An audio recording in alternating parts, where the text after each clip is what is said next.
There we go. Hello and welcome to the Zach Thinks Your podcast. This is the fourth time we are attempting the start of this recording. And so I apologize if I'm laughing through this. But Tammy, it's been great to know you over the past year a bit more, but we've been in some similar circles over the past 2 years. So we're both fair play facilitators, but you've been doing this a lot longer even than I have. I wanted to have you on recently because I was picking your brain about public speaking and or like working in corporations and uh talking about fair play, talking about burnout, talking about self-care, which I didn't realize that was like your big thing. Especially because I think when you introduced yourself last year at the Mom 2 Summit, definitely my ego is a little hurt. I remember you saying that we're in that like first time room with a bunch of people that were there for the first time, and you said something like, I help couples like redistribute the domestic labor in their homes, and the lady that was like commentating, she's like, "Oh, you just made 50 new best friends." And I was thinking that's what I do too. And I was pissed at it first. And then I got to do my pitch, and she kind of said the same thing. So I was like, okay. And then I was like, oh, gotta go meet Tammy. So again, I wanted to have you on because you bring a different flavor, I think, of the same conversation, which is helping women do self-care. I Should you tell me a little bit about what you coach people to do? Maybe introduce yourself a little bit more because I'm not doing a very good job right now. I'd be happy to. I'm really glad to be here with you and still laughing about all of our tech issues. Okay, so I'm Tami Hackbarth, and I'm a life and work coach. I'm a keynote speaker, podcaster, and I wrote a book called The Essential Guide to 100% Guilt-Free Self-Care. In my previous life, before I became a coach, I was a school teacher.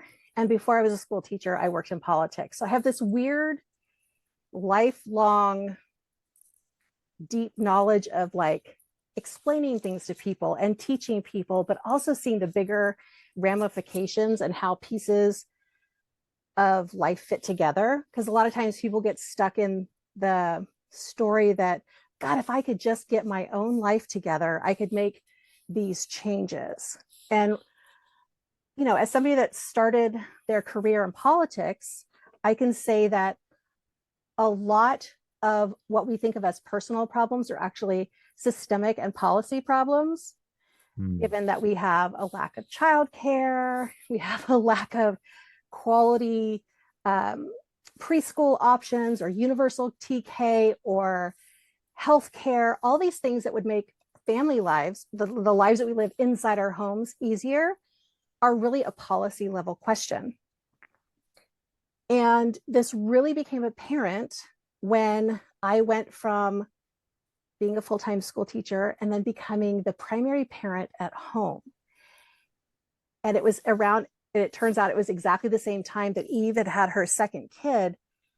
And when I interviewed her for my podcast, we were both like, it was the summer of 2012. We both were like, why is this so hard? Like, why is life so much harder? Like, this person weighs 15 pounds. Why have they completely upended everything that had been running smoothly in our lives? I had a really equitable distribution of labor when I was just in a couple, but when we became parents, it threw the balance off a lot. And I didn't know where it was coming from. I thought, is society expecting me to pick up all this slack? Is my spouse expecting me to pick up all the slack? Are the expectations from coming inside? And at that point, I had already started my business as a yoga teacher. And specifically, I taught restorative yoga. I hosted retreats. I hosted private sessions with people. And so, when you're meeting one-on-one with people or in a small group, they're much more forthcoming with what the deal is, right? And not one of my yoga clients ever said, oh, if I only knew where to put my foot on the mat, everything in my life would be great. They all came to me because they were like, how can I have more energy throughout my day? how can I not want to murder my spouse when I've been with the kids all day and they've been at work? And I was like, I don't know. Let's figure it out together. And it came from conversations about where are these expectations for each partner in a partnership. And all of my friends have had partnerships until we became parents. And we're like, something shifted. We invited a new person that we love very much to live with us. But why is there so much friction? And I started Googling. And one of the first things it came up with is how not to hate your husband after kids. And I was like, that's just funny. But yes, let's read that book. And then, but what is it actually called? What is this thing that we're struggling with? And that's when invisible labor came up. Unpaid labor, the second shift, all of that. I was like, I'm not crazy. This is a thing. Mm-hmm. And when I talk to my clients and I talk to my friends and I talk to my yoga students and I talk to people who go on retreat with me, I'm like, what's the biggest thing that's getting in your way of everything? And they say time. I'm like, okay. But when we dig out down into the time, what are we spending our time on? And what we found out is that unless you're confronting the systematic running of your home, if you have a female partner, you're likely to such a bigger part of the domestic labor that everything that you were going to do for yourself and that you had done previously has now gone out the window. And now you feel like shit and you're thinking it's you, but it's not necessarily you if it's happening to everyone. Hmm. So back in 2016, I was like, am I really going to put my whole business on this 100% guilt-free self-care thing? Like, is that really a thing? Because I know it was a thing for me. Like, I needed a high level of consistent daily care so that I could show up as the parent I wanted to be, as the employee I wanted to be, as the business owner. And without it, I was kind of a wreck. So I interviewed 100 women and I was like, let's talk about self-care. Let's bring it all together. Tell me what your deep dark secrets are. What did you learn about it? What are your general feelings about it? And what came up over and over was, it's selfish. And I was like, interesting. That never crossed my mind. Huh. What conversations are you having with your friends? Because all my friends feel like we're broken. Like we some crazy high maintenance person that needs this high level of care. And a lot of people, we talked through the time issue. And it kept coming up to, we're doing so much for so many other people that we need to figure out how we can hand back the responsibility to the other grown-up and get some buy-in on making this a team effort. Well, let me ask you a question. So, like, I get, even I think, Alyssa and I are still working on achieving, equity and or working towards it. It's going to be a forever maintenance thing. I think I do feel a fair amount of guilt around doing things for myself, especially like if I know that like she's on duty with our 3.5-year-old. But because I also know that it's very different for men from women because I know that you guys have cultural conditioning, cultural like baggage, yeah, giant wagon loads of baggage. Yes. I think so much of it is almost like subliminal or it's like micro items that create this feeling of selfishness and that you're not worth it. Like what I'm going to ask you to woman-splain this one to me is like, what do those micro things look like that are the microaggressions that are telling women that they're being selfish? It must be nice. It must be nice that you have time to do this little business. It must be nice that your husband does this. It must be nice. Oh, because I'm married to a teacher. When I say things like, last summer, I said, honey, it's the last summer that our kid is going to be in summer camp. She's aging out. You're a teacher. You either spend all day, every day with the preteen or you figure out the camp sitch because I'm out. Because, Hmm. he's at school during the school year and I'm the primary parent, even though she's going into high school next year. And he was like, got it. I didn't say a word, Zach. That dude researched every camp in the area, got her signed up, paid, did the paperwork. He owned that task so hard that I was like, wait, what is she doing? Like for 7 weeks during the summer. Yeah. And then here's a microaggression. Oh, it's just because he's a teacher. No, it's because he's a grown man that didn't want to spend every waking moment with a preteen. And I wasn't going to do it for him. So the microaggressions, and it's interesting, most of the time, I'm going to say something that is going to sound controversial. Most of the time, the microaggressions come from your friends because you're doing something different than they are, Mhm. your mom, your aunts, your cousins. It's all the snide comments. Ugh, it must be nice. Or, That doesn't even sound like a micro. That just feels like a macro aggression. Like that doesn't even feel micro to me when I hear it. it's a but it's the way that it's said too. It's very snide. Hmm. It's like almost it's so little that it would feel aggressive to be like, hey, what do you mean by that? Yeah, exactly. And my answer is it is nice. I love not having to research camp. It's terrific. He even did transportation, y'all. I barely saw those two this summer. It was great. Right? That always surprises people. Yeah, A lot of I think that surprises me too, because the first thing I'm thinking is like, oh, it's probably in the commercials. It's like I know there's social media is a different beast. I don't even want to go into that, but like, are there places that we're seeing it in like where are you hearing that in maybe corporate culture? well, that's funny that you say because I literally have had one corporate job in my life in 1995. So that I don't know, but I'll say how about this? It's the stay-at-home mom versus the working mom. That thing is people are trying to drag that back out, and I'm like, we're all working moms, so you need to Yeah. stop. Um, but I do think that there's this idea that if you're not self-sacrificing, then you're not a good mother. If you're Mm. not putting your kids' needs for whatever above your own, then you're a bad mom. Here's one. How come you weren't at the soccer practice? Mm. Ma'am, I don't know why I have to go to every game and also every practice. Oh, wait, I don't.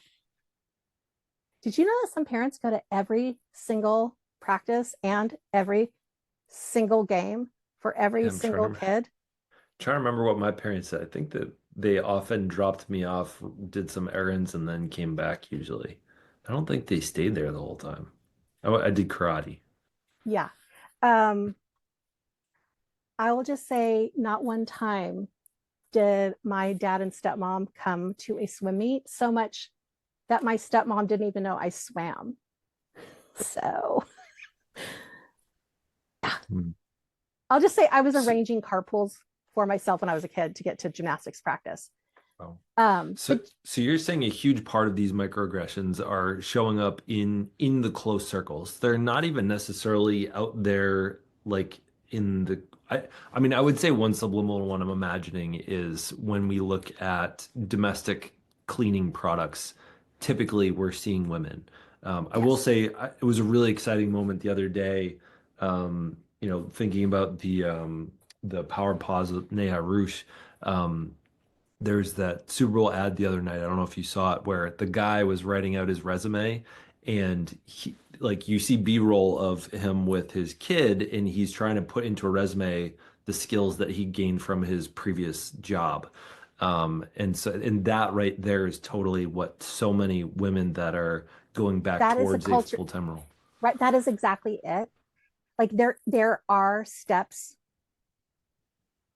I just got chills when I heard that. There I didn't see the commercial. I will definitely go look for it. But those are steps in the right direction. The book, I mean, there's conversations about like, which there weren't like 10 years ago. There's conversations about like, I'm not doing nothing at home. What I'm Mm. doing is I'm providing not only childhood and childcare for the people we've invited into our home, but also the infrastructure for one adult to go out to be an earner at a higher level because all of their needs are taken care of. Those conversations weren't even happening until really recently. If a woman came to you and she's very steeped in this culture, maybe she's the one saying, "Isn't it nice?" Maybe she's the one saying, "Where were you at practice yesterday?" She knows she's drowning. She knows she's struggling. How do you go about deprogramming that it's selfish for her to have self-care? Well, one of the things that we talk about um, is the reason it's called guilt-free self-care is like guilt is I've done something bad. Mm. And when you think about it, you're like, how is doing self-care bad? Oh, wait, it's not because I'm a human. I have basic human needs. Okay. But really, I think people get mired in the shame if they feel like a bad person because they're doing something. Like they're bad because they are not, again, self sacrificing to be the person who's always going to be the one that's like, oh, no, I got it. No, I can make the cupcakes. No, I can have the flu and go on the field trip. No, I can do this. I can do this. I can do this. I mean, I have a long time collaboration that I did with a friend during the month of November. We called it November, and we were just having people practicing saying no Mm. to tiny requests. And people were like, this is absolutely life changing. And I'm like, yes, it is. Because a lot of people just expect that you're going to be the one to take care of it. And whatever it is, it could be, again, whether or not your kid's hair is brushed, whether or not there's stains on their clothes, whether or not they behave at school. I'll just say that there's a lot of unspoken judgment that comes towards moms that doesn't come towards dads. Mm. For sure. Yeah. And so what do? The first thing I do is I remind people that they're human beings that have basic human needs and it's okay to want things. I don't know if you've ever done the Cinderella exercise, which is take out a piece of paper and write down 100 things that you want. And they don't have to have big societal value, but just to practice saying, I want, I want, I want 100 times is really hard for a lot of people. That's not hard for me. I've been writing goals and bucket lists for the last 12 years. Yeah, me too. But it took a lot of practice. Yeah. It took a lot of practice for me. Now there's one of the other things I think I struggle with, even especially when it comes to like working with women on like finding unicorn space. So for those that don't know what unicorn space is, um, my We own call it version the of the reason for definition, living, right? the reason for living is I mean the way I would describe it is it's not self-care, it's not adult friendships, it is the thing that you wake up excited, you can't fall asleep because you're excited about all the ideas and creativity kind of flowing and it's a pursuit. Hobby is like downplaying it. It's something that you do that you typically want to share with others, and or requires my understanding of at least Eve's definition of it is like it requires like some sort of social aspect to it and like sharing with the community, whatever community that might be. Now, I feel like a lot of the facilitators have their own sort of spin on it, but I think there's one thing to embrace self-care and not seeing showering as like a selfish thing, but like as a need. Then there's unicorn space, which is like I know there's a lot of women I've heard say like I don't have time to shower, never mind like add something to my list to find enjoyment in pursuit of happiness in. Um, Within what you work with a lot of women on, what does that bridge, what does that journey look like from finding, I hate to say it, like permission to let yourself have self-care towards like giving yourself permission to take 8 hours to go on a field trip for yourself, to go learn about an industry that you're interested in and build a business or a side hustle or a passion project off of. Like, I love that question so much, Zach, because so my clients are typically what I call civilians, meaning that they're not in the online coaching world. They're not internet personalities. They aren't influencers, although I have had influencer clients. Most of my clients are teachers and lawyers and nonprofit executives. And so what we do is I say, first, we do a self-care assessment. And I'm like, how, like right now, how are you taking care of yourself? And we go through this whole like long laundry list of things. And it goes from the physical, like, how are you sleeping? Then we talk about how are you moving your body? How are you creating quiet space in your mind? How are you eating? Like, how are you feeding yourself?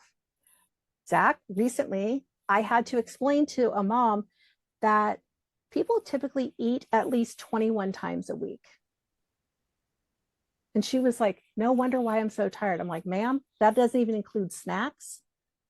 So people have forgotten the basics. They're like, wow, why am I so uptight? And I'm like, well, Mandy, it might be the giant coffee that you're guzzling at the beginning of the day, and then another one after your salad, no protein lunch, after your workout that you're punishing yourself for eating a piece of chocolate. And now you're having a half a bottle of wine in the evening. Perhaps that is doing something to your physiology, right? That's just one part. So we start with the body basics and people go, so you're saying if I just sleep more, I might feel better. And I'm like, yep. If you sleep the recommended amount most nights, you're going to be stunned at how much better you feel, right? So we start with the assessment and then we talk about a plan. Like if time and money, no object, no one is going to talk shit to you about what you really, really need and want in your life. People are hiring personal chefs. They're getting a personal trainer. They're reworking their entire schedule. And I'm like, so somewhere between where you are and where you want to be, there's a pretty big gap. So who do you have to become to be the person that has this? And they're like, clearly somewhat different. So I'm like, yeah, for real. And you know what? When I start people with fair play, people are ready, let's be honest, to rip their spouse's heads off. They're ready to come at them with the should I do list. And I'm like, oh, ma'am, you're not ready yet. We have things we have to do. First, we're going to go ahead and get you resourced in your body and get you having a little fun, get you some boundaries. We're going to work on your own self-care. We're going to build your foundation. And then we're going to go in with unicorn space. And my clients are like, why are you making this so hard? I'm like, so you get what you want. Because when you come in hot, you get a lot of resistance. And I'm like, trust the process. What's a typical first boundary you see a lot of your clients having to do? Well, like I said, I work with a lot of teachers. So I'm like, you may no longer work 12 hours a day. You've been teaching for 25 years. We need a hard stop. I work with a lot of people in politics. I'm like, you don't control when your day ends, but you do control where it starts. So maybe instead of thinking, oh, I'll tend to myself after work, you're going to tend to yourself before work. People are like, how is it that 15 minutes of reading for pleasure before I go to work sets the entire tone for my day? Like, because you owned your own goddamn time before you were out there working for other people. And so I work in unicorn space and they struggle at first because one of my questions is, okay, we're at a dinner party. I say, what's the haps? And you can't talk about your kids, your job, or your spouse. What are we talking about? And it's crickets. I'm like, okay, so our job is to be more interesting to sit next to at a dinner party. Read a fucking book, go to a movie. They're like, but what if I, and I'm like, you got to leave your house and you can't talk about your kids, your spouse, or your job. And it's been a really long time for a lot of my clients because I work typically with geriatric millennials and Gen Xers, and even some boomers are like, I have no idea what I would do with 3 to 5 hours if it was magically bestowed upon me. I'm like, well, guess what? Right this second, spend 3 to 5 hours thinking about who were you before you became all of these roles, and what do you want people to say after you're dead? What do you want to be known for? What do you want to be the expert in? What do you want to be the super fan of? So that people are like, oh, I thought of this one thing, and now you shall forever get every meme that has to do with this. Like, I have loved this band that nobody knows for almost 30 years. Literally, anytime anything about that band comes up, 15 people send me something. And I'm like, I know, I already saw it. God, thank you so much. We will be talking about the old 97s at my funeral. I mean, you guys all will be. I will not be talking. But the point is, when I frame unicorn space as the time to reclaim who you are as a human, people are both terrified and then they're sad and they're shocked. It's like this, it's a shock to the system because these are like ambitious, high achievers who get everything done, who follow all the rules, who've jumped over all the obstacles and are like, are you kidding? Literally this morning, my daughter said after she did the marathon homework assignment session last night, she's like, I'm like, oh, I was really proud of you. You really stuck with it. She's like, yeah, you know what my big reward is for this? And I'm like, what? And she goes, oh, I have more work to do. And I was like, oh, sorry. Yes, that's actually how life works. And she's like, that is dumb. I'm like, we need to find the manager. That is dumb. The point is that most of us are just like, we're trying to, there's a meme that somebody sent me once that made me laugh really hard. Being a grown-up is kind of like trying to brush your teeth while you're eating Oreos. It's like, sure, you can do it, but it's pretty messy and kind of futile. Like, those activities should really not go together, right? So we start with unicorn space so that people can even, again, get back to that Cinderella list. Like, what would I do? And then they're like, for no reason, like just for funsies. And I'm like, yes.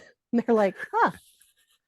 Play with my friends. I'm like, no, that's the beautiful thing about fair play is you get self-care. That's a gimme. You get your friendships, a gimme.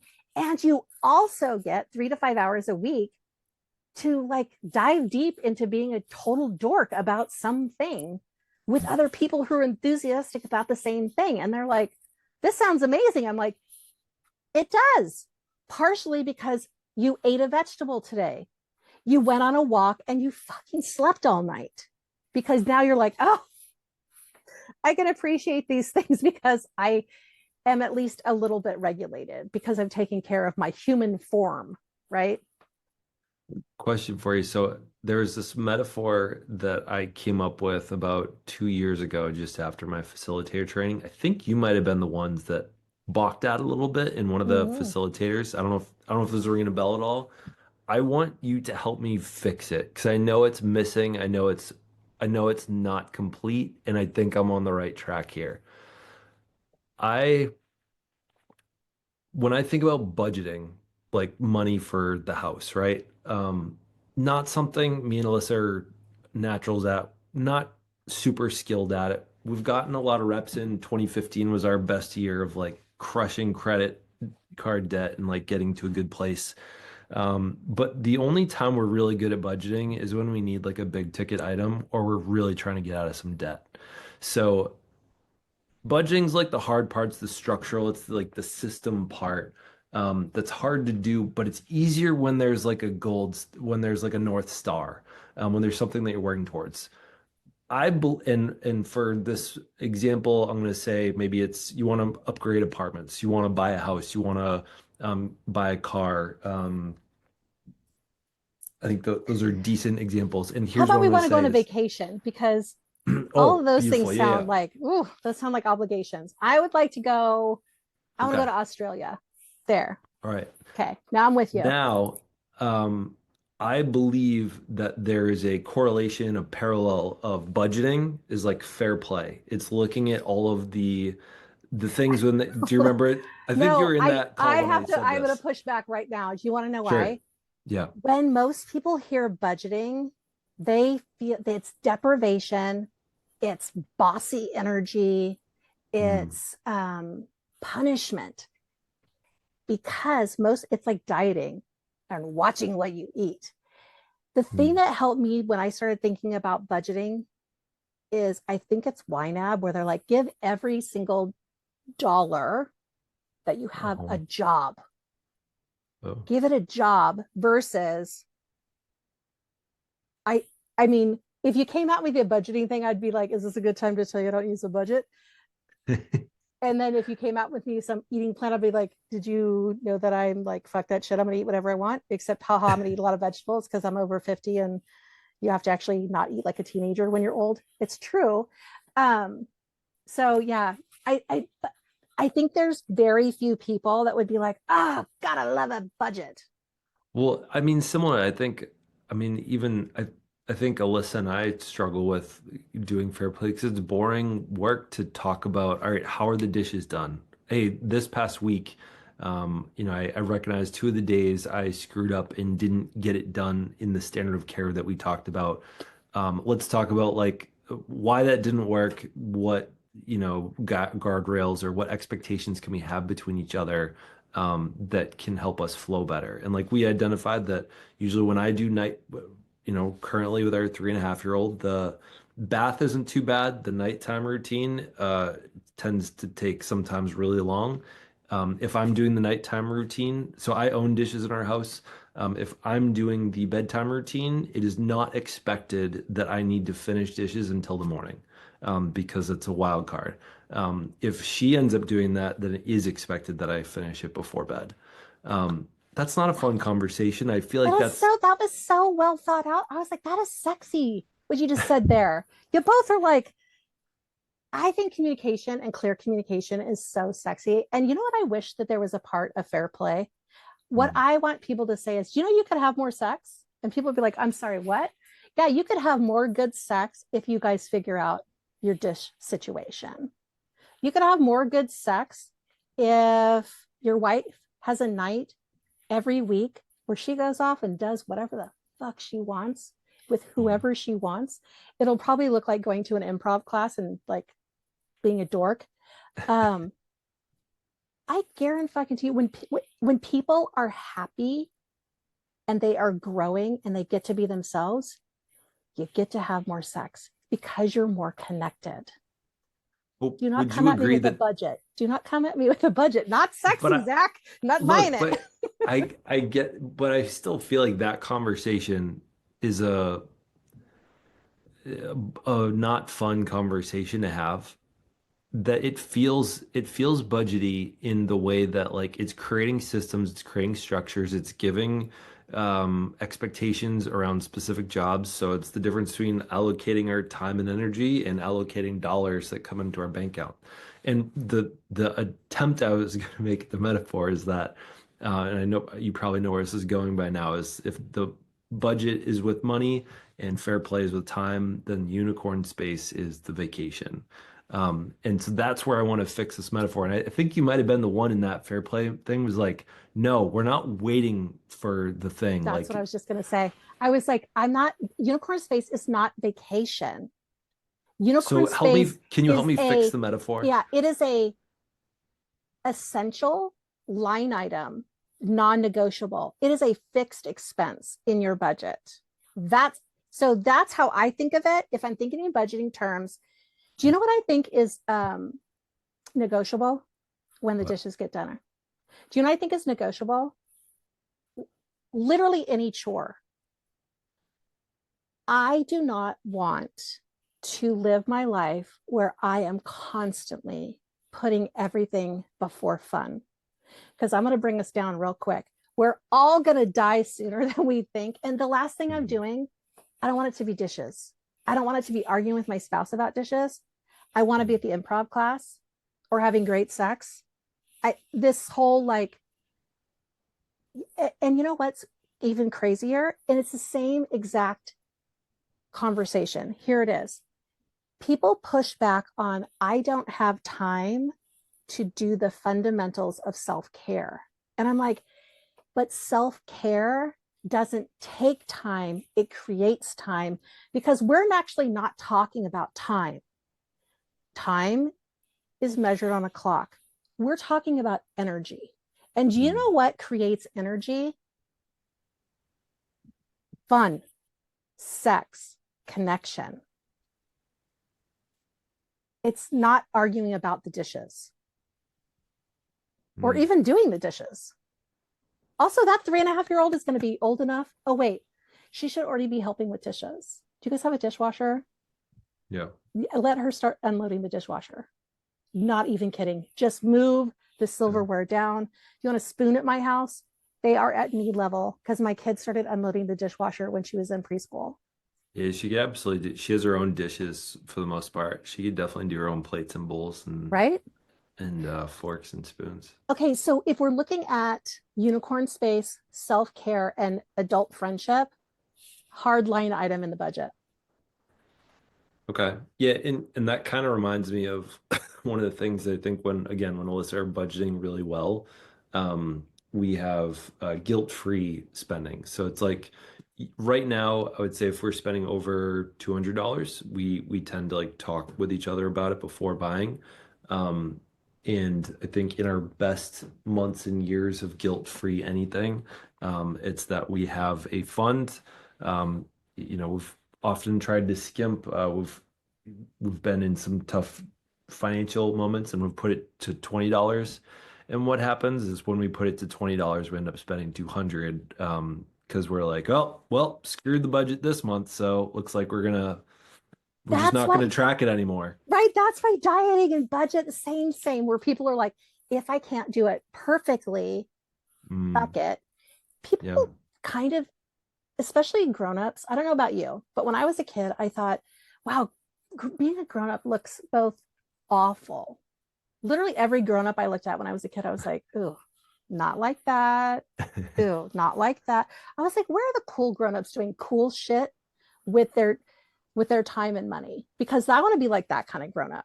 I didn't become a mom till I was in my 40s, and my brother became a dad when he was in his 20s, and we both are in awe of each other because I'm like, I cannot believe that you had your whole 20s and 30s with these kids.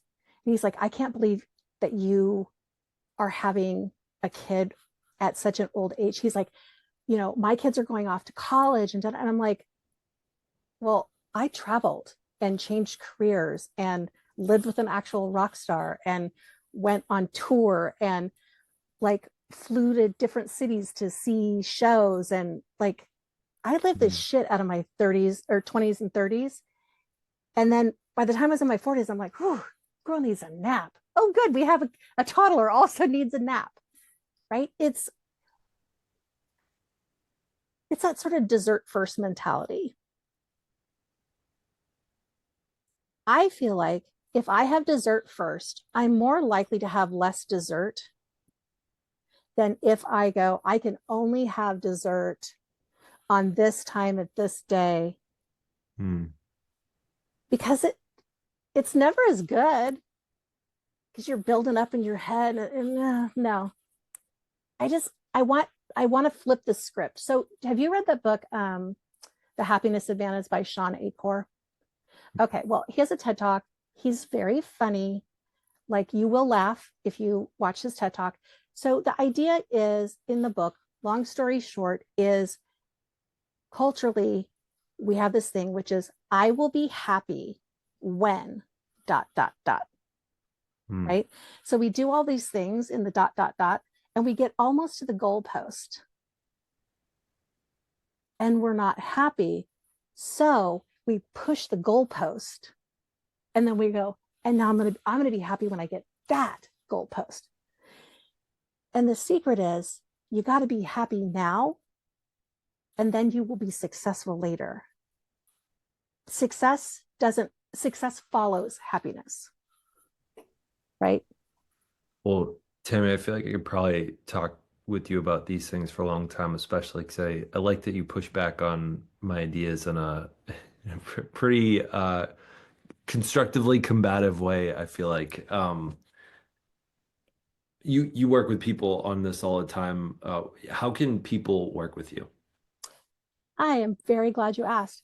I have a free class coming. It's the beginning of 2025. I don't know if you've heard. People are like, oh my God, how are we going to survive 2025? I have a free class with that exact name. You can come over to my website, TamiHackbarth.com/survive 2025.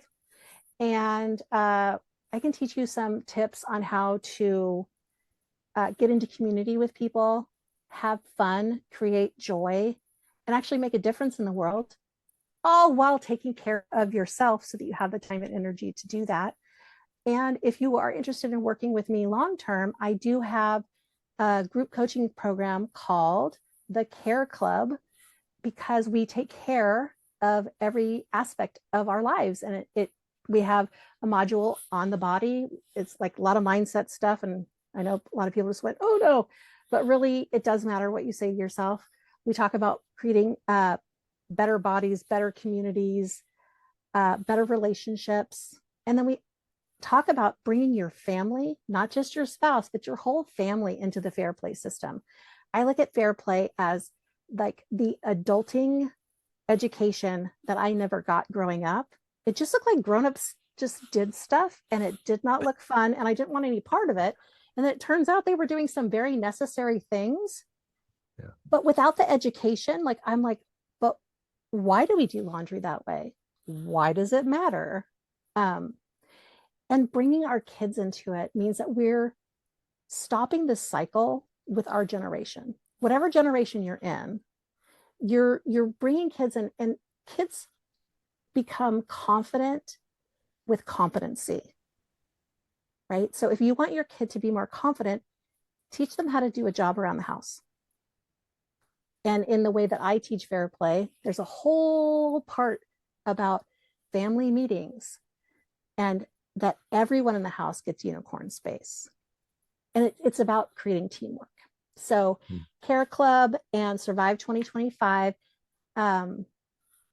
that's how we can work together. Yeah. And this should be airing just a couple days before. So if you go to the show notes, you should be able to see a link and jump into her program. Tammy, this was super fun. I like playfully arguing with you when I know we're on the same page and we want the same things for these people. Thank you again for coming here today, and I look forward to seeing some people find some better self-care with you. Thanks, Zach. I appreciate that. I am not much of a sparring partner for people who don't have the same aim. So I'm glad we're on the same team, because I do feel like that our work is really, they're like siblings, right? Like I think that we have the same goal. We're just working with people in a slightly different way. Yeah, for sure. All right. See y'all soon. Thank you, Tammy, again for coming. Thank you.